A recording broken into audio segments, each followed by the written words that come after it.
Mi nombre es Kevin Morrison, y esta es la historia de mi vida. Comienza cuando yo tenía solo 21 años. Su nombre era Natalie Jones, mi novia del instituto.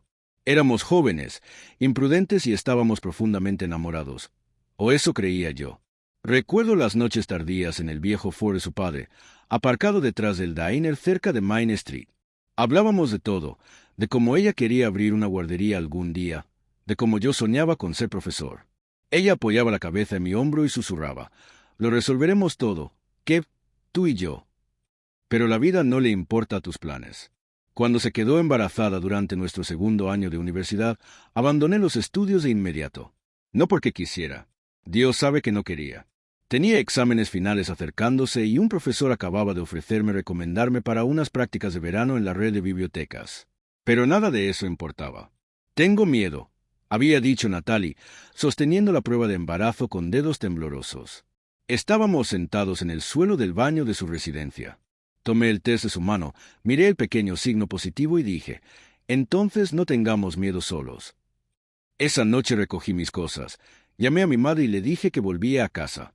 Quería ser un hombre. Quería hacer lo correcto con ella y con el niño. Nos casamos en una pequeña ceremonia en el juzgado. Nada elegante, sin flores, sin música. Solo nosotros, un juez de paz y un par de testigos que probablemente ni siquiera sabían nuestros nombres. Recuerdo llevar un traje 2 tallas más grande porque era lo único que pude permitir en la tienda de segunda mano. Natalie llevaba un vestido azul pálido que usaba para ir a la iglesia. Tenía un desgarrón debajo de la manga, pero estaba preciosa. «¿Estás seguro de esto?», le susurré justo antes de firmar los papeles. Me miró directamente a los ojos y dijo: «Ya estamos metidos. Mejor atravesarlo juntos». Nos mudamos a un apartamento destartalado encima de una lavandería. El techo goteaba cada vez que llovía y el radiador silbaba como una serpiente por la noche. Tenías que darle 2 patadas antes de que empezara a funcionar, y aún así solo calentaba la mitad de la habitación.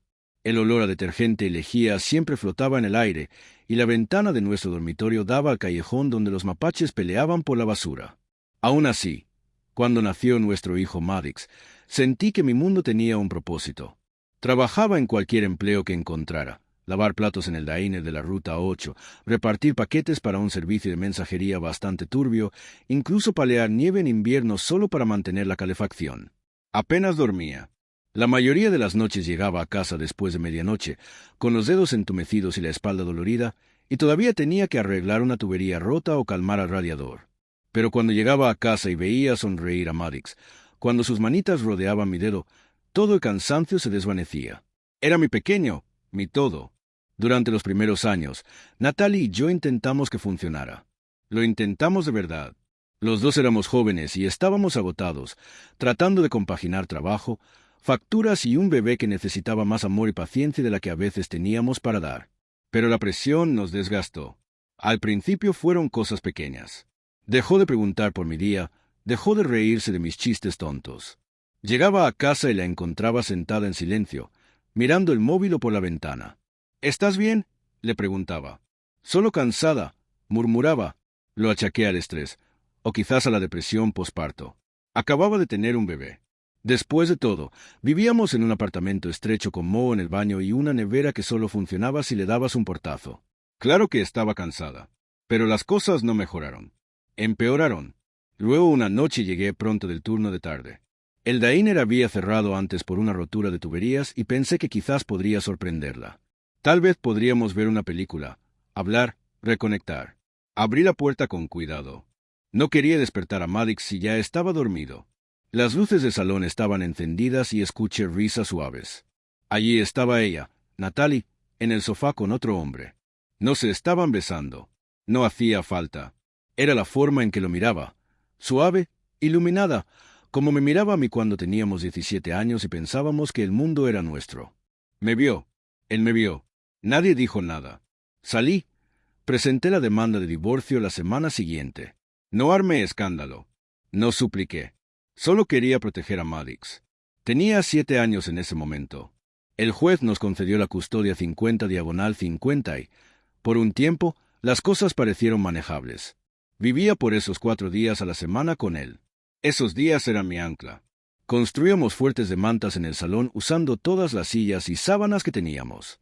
Hacíamos ese mores en el microondas porque no teníamos horno y a él no le importaba. Seguían sabiendo magia para él. Leíamos todos los cuentos de la biblioteca 3 veces. Otra vez, papá, decía, dándome el mismo libro que habíamos terminado la noche anterior. Amigo, hemos leído este tantas veces que podría recitarlo dormido. Me reía. Hazlo, sonreía él. Y lo hacía. Se dormía con su cabecita en mi pecho.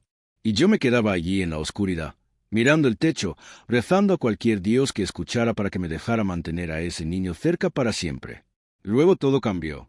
Cuando Maddox tenía unos 11 años, Natalia empezó a salir con un consultor tecnológico rico, Miles. El hombre tenía dinero y sabía exactamente cómo usarlo. De repente, Maddox me enviaba mensajes desde un aeropuerto. «Nos vamos a Disney World, papá. Estamos en un barco. Adivina qué, estamos en un crucero. Es enorme.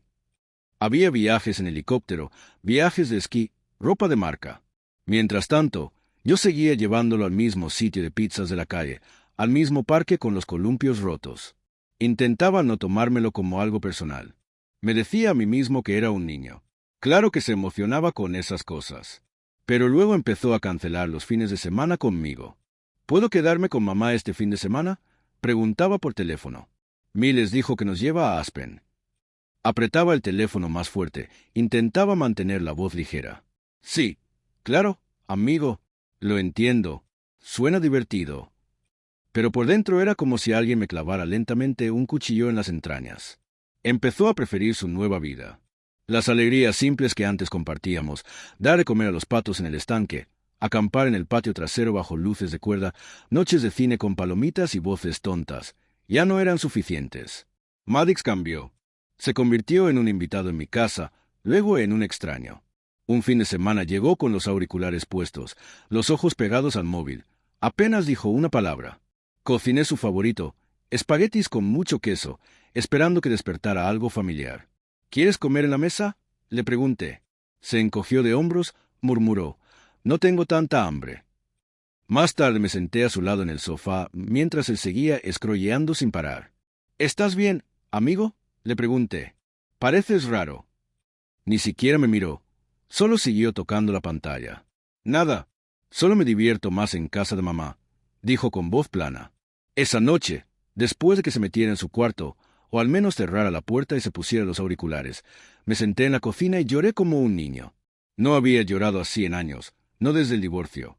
Pero esa noche el silencio de la casa era insoportable. Ni siquiera apagué la luz cuando me fui a la cama. Durante el año siguiente, solo empeoró. Dejó de venir del todo. Al principio eran excusas, deberes, entrenamiento de fútbol. Mamá dijo que no es buen fin de semana. Luego fue el silencio. Mis llamadas sin respuesta, mensajes dejados en visto, si es que los habría. Los cumpleaños llegaban y se iban. Enviaba regalos, tarjetas, mensajes de voz, nada. Una Navidad llamé a Natalie, intentando entender. Solo está descubriendo cosas, dijo. Necesitas darle espacio. Kevin, deja de presionarlo. ¿Presionarlo? Salté. Soy su padre. No me ha visto en 6 meses. Suspiró. Esto no ayuda. Déjalo que venga a ti cuando esté listo. Mis padres, que adoraban a Maddox, estaban destrozados. Mi madre seguía preguntándome si había sabido algo de él. Mi padre intentaba callarse, pero una noche finalmente dijo, «Construí ese coche en madera que siempre quiso. Está en el garaje». Pasé 2 semanas lijándolo y pintándolo. Seguía en su ático, todavía envuelto en la vieja lona azul, nunca desempacado. Desesperado, contraté a un abogado. No quería hundir a Natalie, solo quería recuperar a mi hijo. Presentamos una demanda por alienación parental. Reuní todos los mensajes, todas las peticiones ignoradas, todas las visitas canceladas. Pensé que seguramente los tribunales verían lo injusto que era, pero no lo hicieron. El juez revisó todo y dijo, a su edad, Maddox tiene derecho a elegir dónde residir. Y luego, como si no fuera suficiente, me ordenó pagar más manutención. Me quedé atónito. No solo había perdido mi hijo emocionalmente, ahora estaba pagando por permanecer fuera de su vida. Luego un día recibí una llamada del abogado de Natalie. Habló como si leyera un guión, calmado, frío, eficiente. «Tenemos una propuesta, señor Morrison», dijo. Si usted renuncia voluntariamente a sus derechos parentales, Natalie y su marido renunciarán a los pagos de manutención aumentados. Se me revolvió el estómago. La mano me temblaba de verdad sosteniendo el teléfono. ¿Habla en serio?, pregunté. Me está pidiendo que renuncie a mi propio hijo. Guardó silencio un momento. Es solo una propuesta, una que creemos que sería lo mejor para todos los involucrados. Colgué. Durante días no dormí. Solo daba vueltas a las palabras en mi cabeza. Renunciar a sus derechos. Como si fuera un trámite, como si estuviera firmando la entrega de un coche. ¿Cómo podía un padre renunciar voluntariamente a su hijo? Me negué.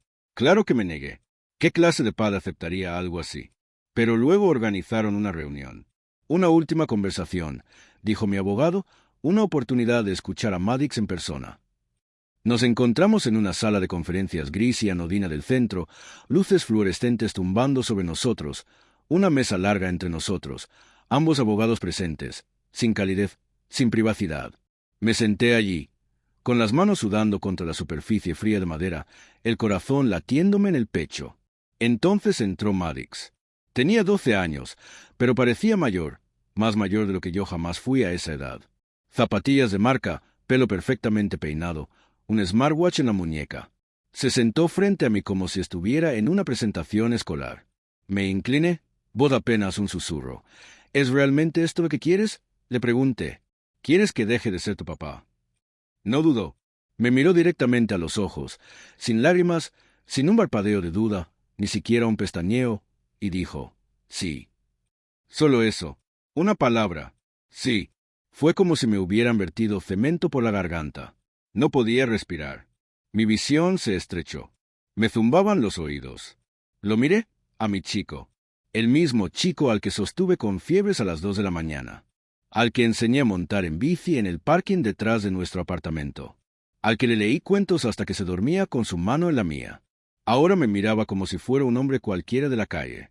Firmé los papeles. Ni siquiera recuerdo haber sostenido el bolígrafo. Solo recuerdo el peso, como si me estuviera arrancando algo de dentro. Esa noche no volví a casa. Me subí a la camioneta y conduje durante horas. Sin música, sin destino. Solo yo, la carretera y el sonido de mi vida derrumbándose. Finalmente, paré en el parking de una gasolinera junto a la autopista. Me quedé allí mirando el lote vacío, motor apagado. Luego alargué la mano detrás del asiento. Saqué la vieja botella que guardaba para los días malos y bebí hasta desmayarme. Luego me mudé de nuevo a mi pueblo natal. No tenía plan. Solo unas pocas cajas, una camioneta gastada y los pedazos de mí que todavía quedaban. Alquilé una casita pequeña cerca del borde del pueblo, junto al río donde solía pescar con mi padre.